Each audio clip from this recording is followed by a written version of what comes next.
사랑하는 성도 여러분, 부활은 일어났습니다. 무덤은 비었고 주님은 다시 살아나셨습니다. 그런데 오늘 본문은요, 그 부활 이후에 사람들이 어떻게 반응했는지를 보여주고 있습니다.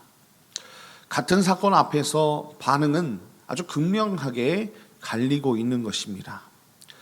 한쪽에서는 종교 지도자들이 돈으로 진리를 덮으려 하고, 다른 한쪽에서는 부활하신 주님께서 모든 권세를 선포하시고 세상 끝날까지 동행을 약속하십니다.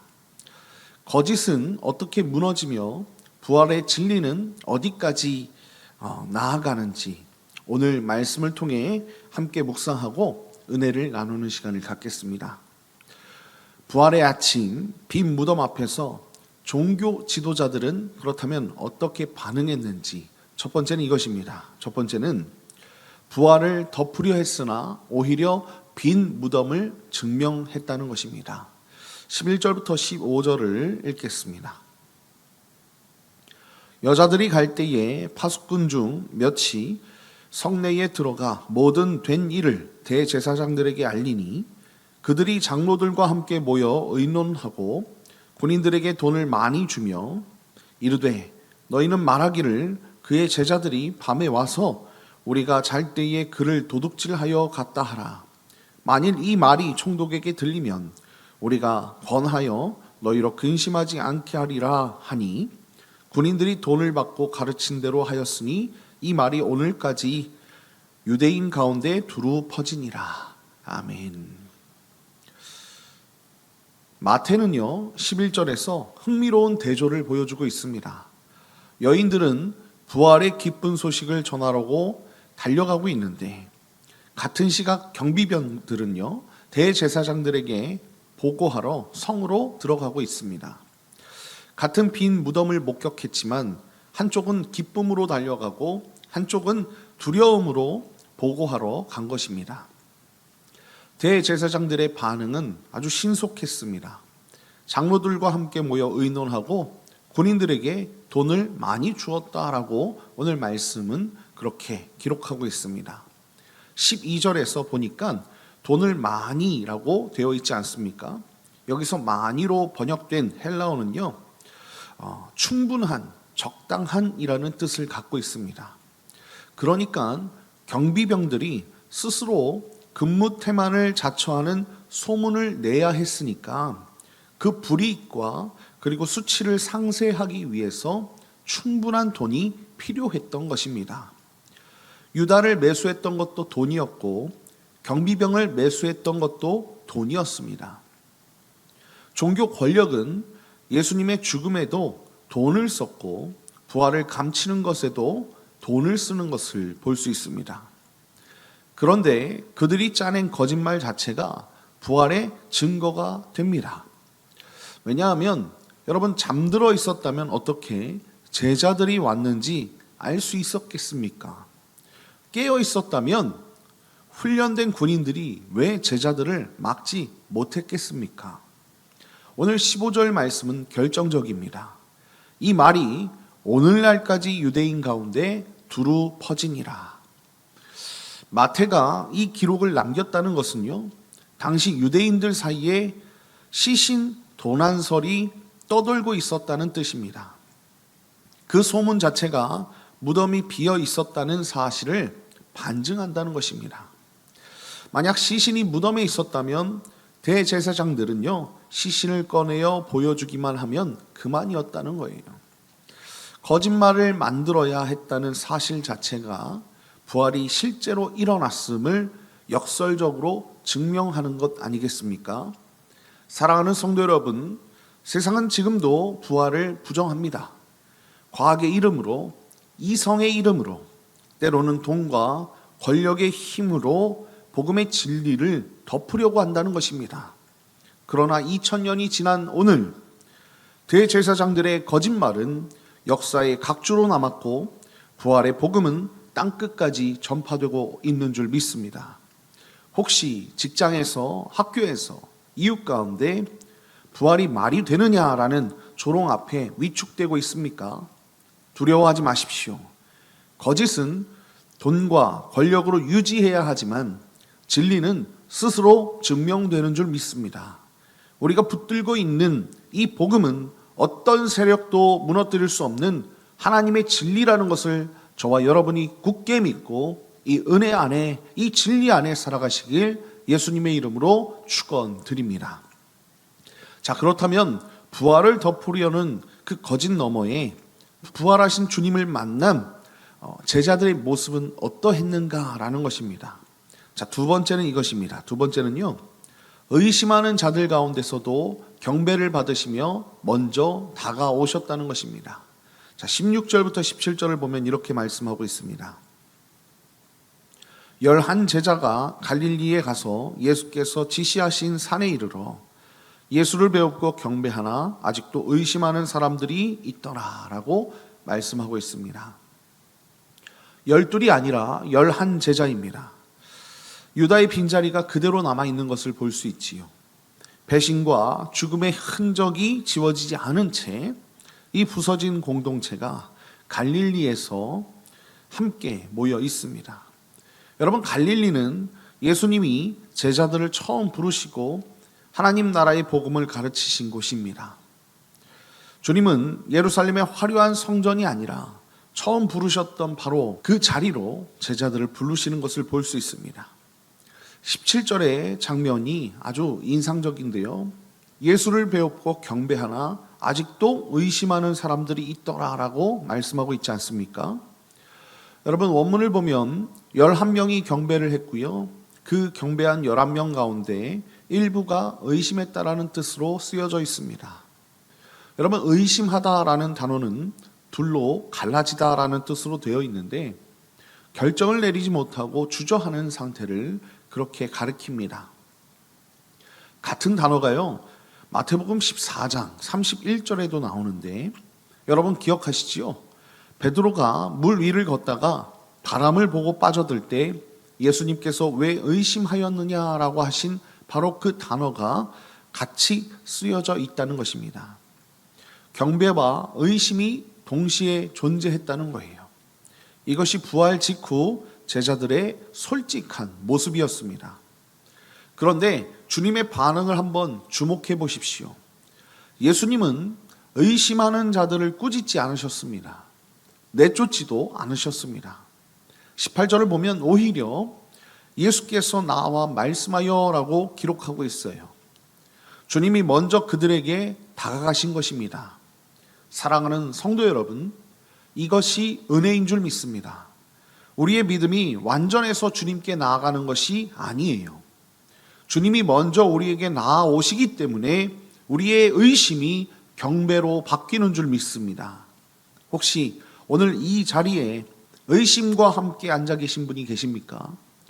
기도가 응답되지 않는 것 같아 흔들리고 고난 속에서 하나님의 선하심을 의심하고 계십니까?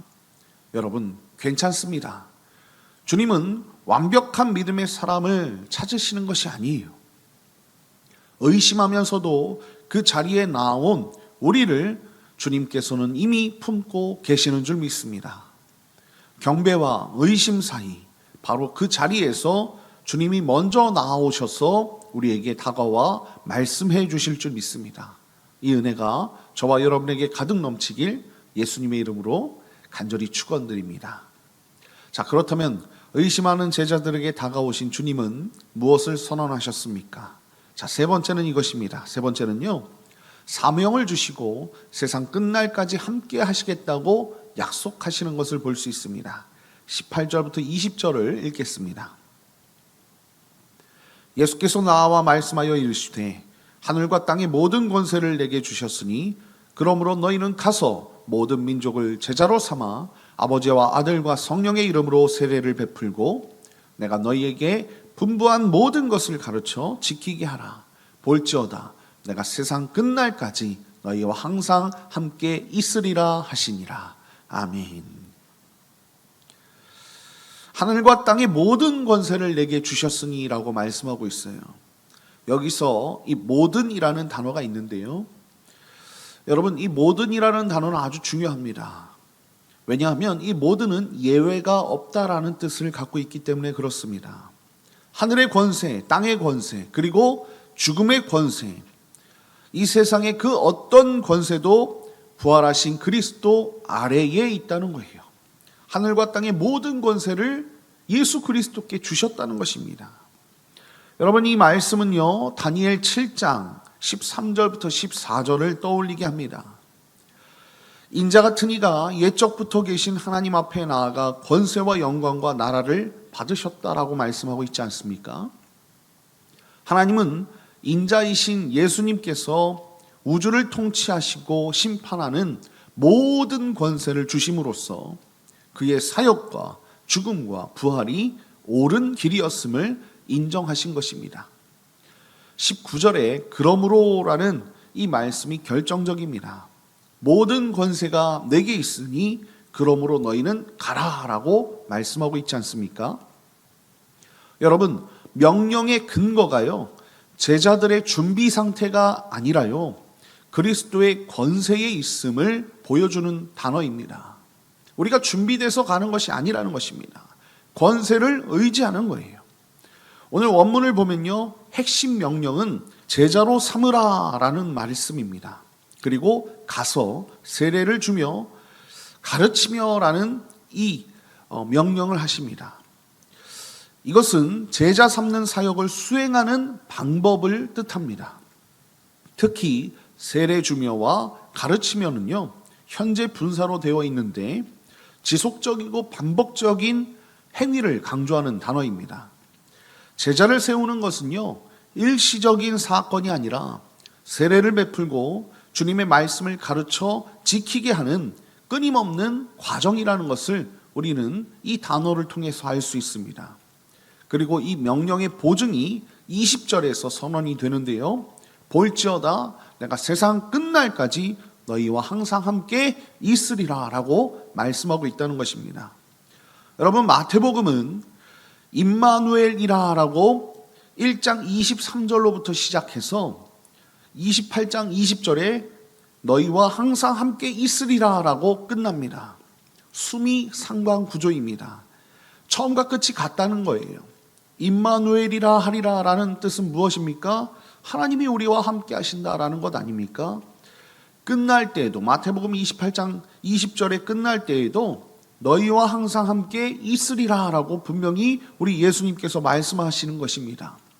마태복음 전체가 하나의 거대한 언약적 선언 안에 감싸 있다는 것을 우리는 알 수 있다는 거예요. 하나님이 우리와 함께 계시겠다라는 그 약속, 여러분, 이것은 과거의 기억이 아니라 현재의 실제이며 세상 끝날까지 이어지는 영원한 언약, 그 약속인 줄 믿습니다. 사랑하는 성도 여러분, 이 말씀은 먼 나라의 선교사에게만 주어지는 명령이 아니라는 거예요. 오늘 이 자리에 앉아있는 우리 모두에게 주어진 말씀인 줄 믿습니다. 직장에서 성실하게 일하면서 그리스도의 제자로 사는 것, 주님의 말씀을 가르치는 것, 이웃에게 복음의 사랑을 나누는 것, 그것이 지상명령의 일상적인 실천인 줄 믿습니다. 그리고 그 길 위에 우리는 혼자가 아니라는 것입니다. 모든 권세를 가지신 분이 세상 끝날까지 우리와 함께 하십니다. 그분은 바로 다시 살아나신 예수 그리스도라는 거예요. 이 약속이 우리의 사명을 감당하게 하는 힘이며 험한 세상에서 두려움을 이기게 하는 근원인 줄 믿습니다. 결론입니다. 사랑하는 성도 여러분, KT 데이비스는요, 미국의 부유한 가정에서 자라났습니다. 2007년 그녀는 단기 선교로 우간다에 갔다가 스코비아라는 5살 여자아이를 잠시 돌보게 되었습니다. 어느 날 그 아이가 머뭇머뭇 다가와 이렇게 묻습니다. 엄마라고 불러도 됩니까? 그 질문 앞에서 그녀의 인생은 완전히 바뀌게 됩니다. 그날 그녀는 하나님이 자신을 우간다 아이들의 진짜 엄마로 부르신다는 사실을 깨닫고 이후 고아 소녀들을 입양하기 시작해 23살에 13명의 딸을 둔 엄마가 되었습니다. 사람들이 묻습니다. 질병과 전쟁의 위험이 있는 우간다에 사는 것이 두렵지 않습니까? 그때 그녀가 이렇게 대답합니다. 예수님은 제자들에게 안전하게 살라고 하신 적이 없습니다. 대신 위험한 순간에도 우리와 함께 하시겠다고 약속하셨습니다. 사랑하는 성도 여러분, 부활은 2000년 전의 사건으로 끝나지 않습니다.